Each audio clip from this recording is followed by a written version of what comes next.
اللہم صلی علی محمد و آل محمد و عجل جہم۔ ارشاد رب العزت ہوتا ہے کہ ان اللہ و ملائکتہ یصلون علی النبی یا ایھا الذین آمنوا صلوا علیہ وسلموا تسلیما۔ اللہم صلی علی محمد و آل محمد، کہ بے شک میں اور میرے فرشتے درود بھیجتے ہیں، تو اے ایمان لانے والو تم بھی درود بھیجو محمد و آل محمد پر۔ اور درود میرا موضوع ہے کہ ہمیں درود پڑھنا چاہیے۔ تو جب ہم یہ درود پڑھتے ہیں تو ہماری کوئی دعا رد نہیں ہوتی۔ اس کی وجہ کیا ہے؟ اس کی راز کیا ہے؟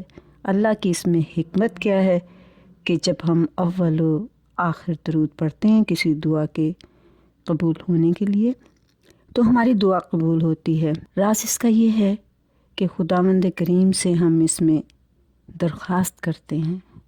ہم جب بھی کوئی دعا مانگتے ہیں تو ہم یہ کہتے ہیں بار الہ، کوئی دنیاوی دعا مانگتے ہیں بار الہ ہمارے رزق میں اضافہ کر، بار الہ کوئی بے اولاد ہے اسے اولاد دے، بار الہ ہماری پریشانی کو دور کر۔ ہم ہر وقت اپنی دنیا کے لیے دعا کرتے ہیں، آخرت کے لیے دعا کرتے ہیں، بار الہ ہمارے گناہ معاف کر دے، ہماری آخرت بخیر کرنا، ہمیں جہنم سے بچانا، ہمیں جنت میں مقام دینا۔ جو ہمارے والدین چلے گئے ہیں ان کے لیے دعا مانگتے ہیں، دنیاوی طور سے اپنی اولاد کے لیے دعا مانگتے ہیں۔ یعنی ہم اپنے ہی بارے میں سوچتے ہیں، اپنی دنیا کے بارے میں سوچتے ہیں، اپنی آخرت کے بارے میں سوچتے ہیں۔ لیکن درود ایک ایسی نعمت ہے کہ جس میں ہم اپنے بارے میں نہیں سوچتے، نہ اپنی دنیاوی خواہشات کے بارے میں، نہ ہم آخرت کے بارے میں سوچتے ہیں، بلکہ صرف اور صرف ہم محمد و آل محمد کے لیے سوچتے ہیں۔ تو جناب رسول خدا صلی اللہ علیہ وآلہ وسلم نے ارشاد فرمایا ہے کہ جو کوئی بھی مجھ پر درود بھیجتا ہے تو خداوند کریم ایک دفعہ درود بھیجنے کے بدلے میں اسے 10 دفعہ اس کو نیکیاں عطا کرتا ہے، اور جو 10 دفعہ پڑھتا ہے اس کو 100 دفعہ، جو 100 دفعہ پڑھے اس کو 1000 دفعہ پڑھتا ہے۔ تو کہتے ہیں کہ یہ بات سنی جب، تو ایک دن ایک شخص رسول اللہ کے پاس آیا اور کہنے لگا کہ یا رسول اللہ، جو کوئی 10 بار درود بھیجے اس پر اللہ اور اس کے ملائکہ 100 بار درود بھیجتے ہیں، تو یہ بات صحیح ہے کہ جو 100 بار درود بھیجے اس پر 1000 بار درود بھیجتے ہیں، ملائکہ اس شخص پر درود بھیجتے ہیں؟ یعنی ہم اللہ سے یہ التجا کرتے ہیں، یہ درخواست کرتے ہیں کہ بار الہ تو محمد صلی اللہ علیہ وآلہ وسلم و آل محمد پر درود بھیج، تو اللہ ہمیں یعنی ہمارے لیے ہی پھر درود بھیجتا ہے اور اس کے ملائکہ بھی ہم پہ درود بھیجتے ہیں۔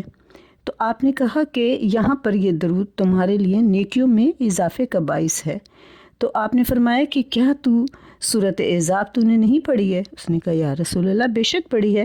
تو آپ نے کہا کہ تو نے سورۃ احزاب کی یہ آیت نہیں پڑھی کہ جو قرآن میں موجود ہے؟ اس نے کہا کہ یا رسول اللہ پڑھی تو ہے، لیکن آپ سے زیادہ میرے پاس علم نہیں ہے۔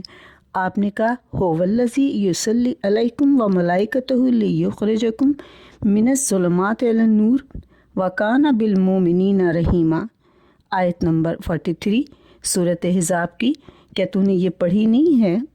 کہا یا رسول اللہ پڑھی ہے، کہ لکھا نہیں ہے اس میں کہ خود تم پر درود و رحمت بھیجتا ہے، اس نے فرشتے بھی، اس کے فرشتے بھی، تاکہ تم کو کفر کی تاریکیوں سے نکال کر ایمان کی روشنی میں لے جائے۔ تو خدا تو ایمانداروں پر بڑا مہربان ہے۔ آپ نے یہ آیت سنی کہ اللہ وہ ہے جو درود بھیجتا ہے تم پر اور اس کے ملائکہ بھی، تاکہ تم کو تاریکیوں سے نور کی طرف نکال کر لے جائے، اور وہ مومنین پر مہربان اور رحیم ہے۔ یعنی کہ جب ہم درود بھیجتے ہیں محمد و آل محمد پر تو خداوند کریم بھی ہم پہ درود بھیجتا ہے، هو الذی یصلی علیکم و ملائکتہ۔ لیکن کیوں؟ اس لیے کہ خداوند کریم نے ہمیں اس کا بدل دے دیا۔ اور ہماری دعا کو بھی قبول کر لیا ہے۔ اور یہ کہتے ہیں کہ جب بھی کوئی درود پڑھ رہا ہوتا ہے تو خداوند کریم نے کچھ ایسے فرشتے مقرر کر دیے ہیں جنہیں سیاحین کہتے ہیں، جو پوری دنیا میں گھوم رہے ہوتے ہیں، ہر جگہ گھوم رہے ہوتے ہیں، اور وہ فرشتے گھومتے ہوئے جہاں پہ بھی کوئی درود پڑھتا ہے وہ اپنے قلم سے اپنے پاس اپنی نوٹ بک میں لکھتے جاتے ہیں کہ آج فلاں شخص نے اتنا درود پڑھا ہے، فلاں شخص نے اتنا درود پڑھا ہے، اور وہ پھر جا کر رسول خدا کی خدمت میں پیش کرتے ہیں۔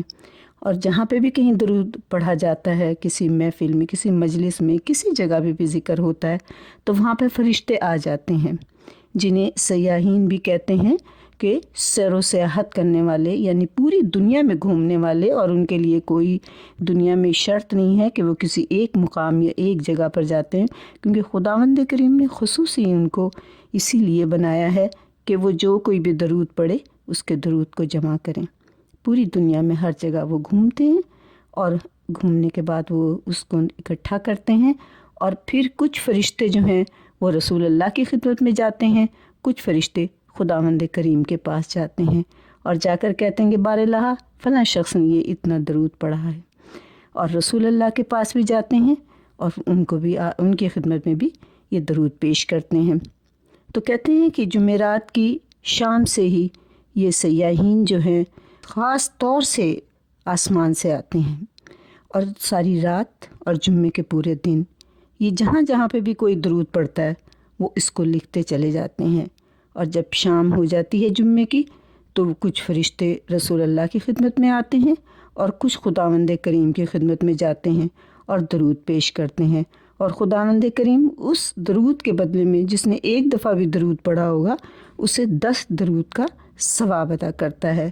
اور کیوں؟ اس لیے کہ خداوند کریم خوش ہو کے یہ کہتا ہے کہ اس وقت اس نے جو درود جتنی دیر بھی پڑھا ہے، اس نے نہ اپنی دنیا کے لیے کچھ مجھ سے مانگا ہے، نہ میری اپنی آخرت کے لیے اس نے کچھ مانگا ہے، نہ اپنی اولاد کے لیے اس نے کچھ مانگا ہے، بلکہ صرف میرے حبیب کے لیے ہی اس نے مانگا ہے۔